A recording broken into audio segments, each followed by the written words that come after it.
Сәлем достар, бүгін біз адыраспан өсімдігі жайлы айтатын боламыз.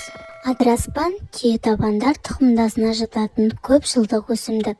Сабаны мен гүлінде у болады. Ол сасық иісті тәрілік шөп болып саналады. Адыраспан шөбінің қайнатпасы мен тұнбасы ауруды басып, адамды тыныштандырады. Сырқатты асқындырмауға, тез шығаруға көмектеседі. Тұнбасы суық дегенде пайдаланылады.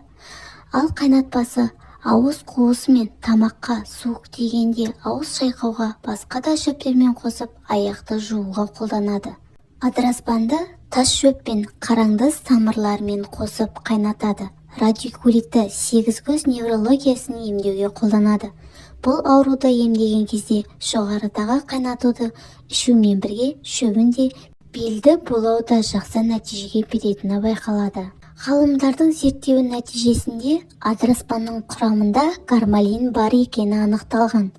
Ол антидепрессант. Дәрігерлер адыраспан жүрек қағысын тұрақтандырып, оның құрамындағы гармалиннің гидрохлориді туберкулез қоздырғыштарына қарсы тиімді күреседі. Сондай-ақ сал ауруы мен паркинсонды емдеуде қолданылады. Бұл шөптің құрамындағы пеганин демікпені емдеуде оң әсерін береді. Неврология, монополия және басқа да жүйке ауруларын емдеуге қолданылады. Шөптің құрамындағы пеганинді микробтарға қарсы күресуге көмек береді.